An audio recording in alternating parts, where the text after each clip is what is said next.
Good day, citizens. This is Rise of the Inquisition, episode 6. Namely titled, or aptly titled rather, Clothing Issues. Now, at the beginning here, you can kind of see, but not really, that a shirt I found in the last parts of the previous episode is a little off color. It's like a mauve or a purple or something. Now, unfortunately, I do a lot of very important chat segments, interactions, with this ugly freaking shirt on. Now, honestly, that's the only reason I titled this episode the way it is, because it's when I'm, watching it back and actually, putting the finishing touches on it, I'm looking at this shirt and thinking, why didn't I change back to an older shirt just for the chat segments? So it didn't look so eye-bleedingly bad. And the thing is, it's a shirt with great stats. It's got fantastic stats on it. So I was kind of stuck with it, to be completely honest. I'm watching the replay here as I'm recording, and it just looks so freaking ugly. There's no way else I can describe it. Beyond that, though, in this episode, we get a lot of new interactions and a lot of kind of the story with Harkin and his chosen acolyte wrapping up, or at least we see the beginnings of it, and we get a little more information on Lord Zash, this mysterious Sith Lord that's requisitioned a new acolyte for herself. So we get to finally meet her. It's a very interesting interaction with a Sith Lord, because normally you expect Sith Lords to be powerful and dominant and have this tight squeeze on people. And it's obvious that Lord Zash does when she interacts with Harkin, but she's subtly kind to you, to the player. And it's almost like she actually likes and respects the Sith Inquisitor as a person. It's very strange, especially for people that go through it for the first time. They're wondering, okay, hey, this is someone I can be comfortable with. This is someone that isn't going to try and backstab me. And of course, as every Sith, you can't expect that. Everyone is going to backstab you every single time. I'm not trying to say something's going to happen, but it's absolutely obvious. Unfortunately, I've never played through far enough into the main story for the Inquisitor to know if something happens with Lord Zash. But I'm pretty darn sure something does, because she's a Sith Lord and she's your master. So something's going to happen. But anywho, enjoy this episode. I'm going to be done talking for now. This is episode 6, Clothing Issues? ? Thank you for watching. Remember, you can always find us on Twitter at twitter.com/Sith Inquisition. Just Sith Inquisition, all one word. You also can email us if you have any questions, comments, or would just like to make a suggestion. Our email is thesithinquisition@gmail.com. Also, a reminder, we do put out a weekly newsletter, either on Thursdays or Fridays, or sometimes Saturdays, depending upon what's going on during the week. If you'd like to be a part of that, if you'd like to get that newsletter every week, just email us at thesithinquisition@gmail.com and say, hey, I'd like to be on the list for the newsletter. Thanks, and enjoy.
You made it.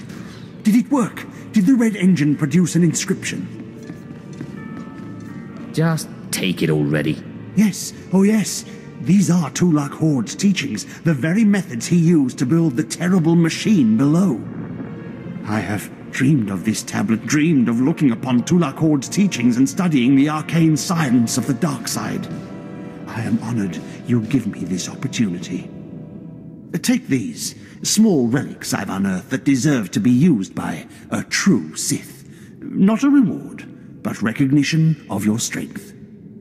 Now I must excuse myself, and my research must continue. It will be some time before the tablet gives up all its secrets.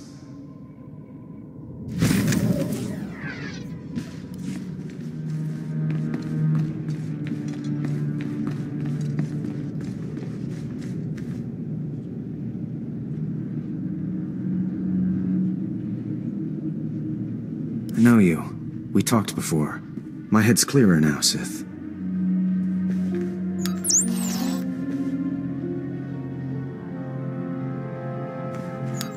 It's all here. The comlink, my lightsaber, everything I hid. You're going through with it. With all this, once the guard's chain shifts, I think I can slip out of the academy. But what about you? Will you be okay? Korriban is my home, Jedi filth. I fear nothing here. I should have remembered that. I apologize for my concern. I still don't understand why you're doing this, but I thank you. If everything's settled, I'll be leaving. As you say, Sith. Thank you again. I'm sorry the Empire took you in instead of the Jedi. If things had been different, maybe you could have been part of the Order.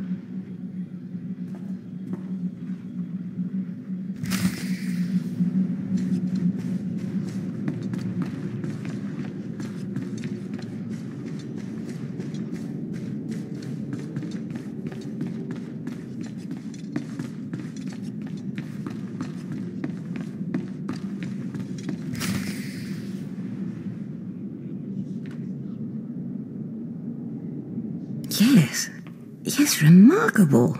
Magnificent. You slave. No, Acolyte. You're the one who brought me this magnificent holocron from the tomb of Marka Ragnos, yes? Yes, my lord. I found the holocron. Unbelievable.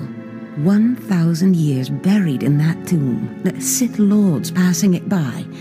And then the most unlikely person comes along. Tell me, how did you manage it?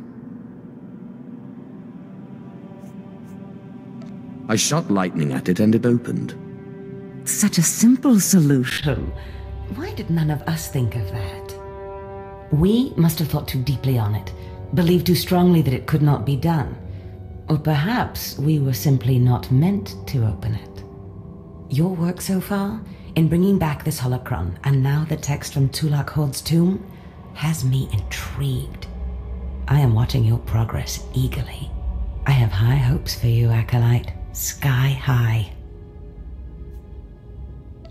I hope I live up to them. Good luck, Acolyte. Good luck.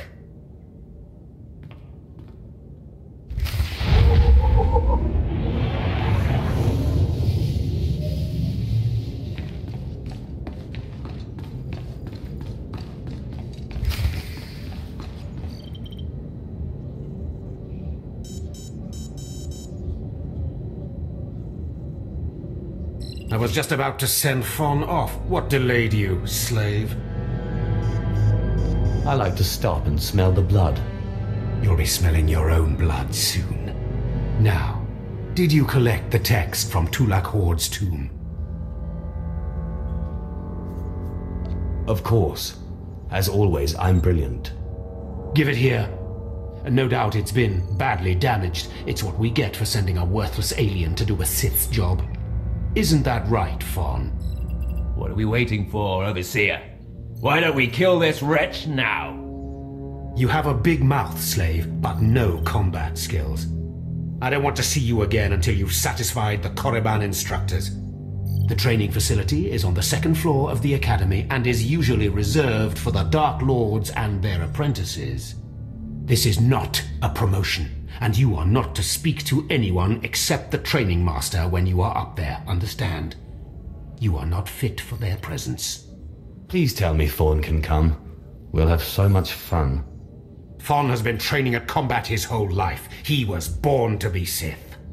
You are just as likely to chop your own arm off as not, slave. Now get going to the second floor training grounds. You don't want to keep the instructors waiting.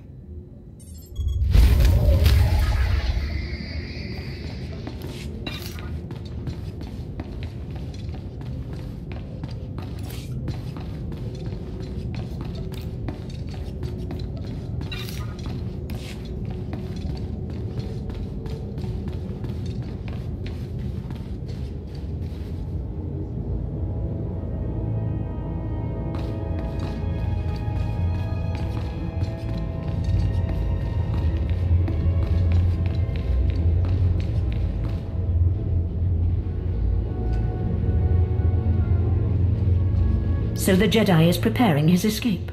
You did well. Not perfectly, but I have confidence the operation will succeed. Our business is concluded. I will make note of your assistance in my report. My duty is my life. As it should be. Take these tokens as payment for your service, and know that no Jedi can threaten Korriban. Now go.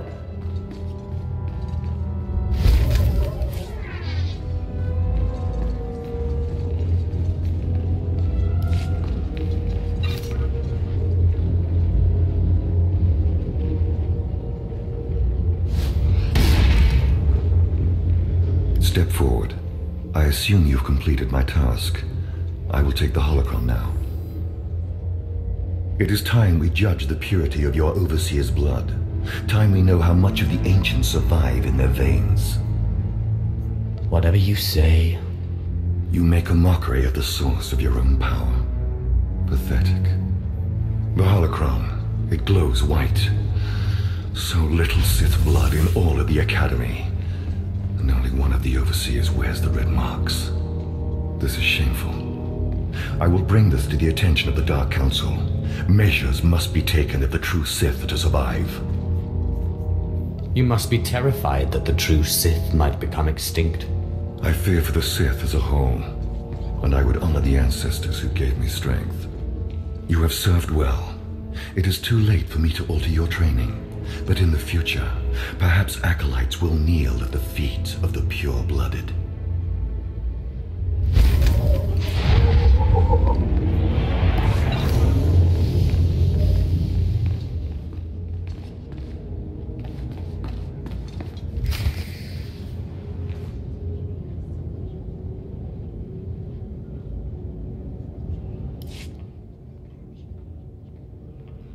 Hello there, friend. You remember my brother and me from downstairs? With Harkin, right? Sorry it had to be this way. We don't like it any more than you do. Well, maybe a little more.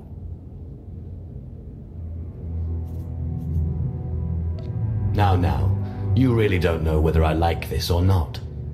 I'm sorry, man. I liked you. I really did. But Harkin made us a deal, see? We kill you, we go home. You will regret that. We don't want to.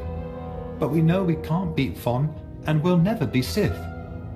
At least this way we can go home, alive. Quiet, Bhyshk. The time for talk is past.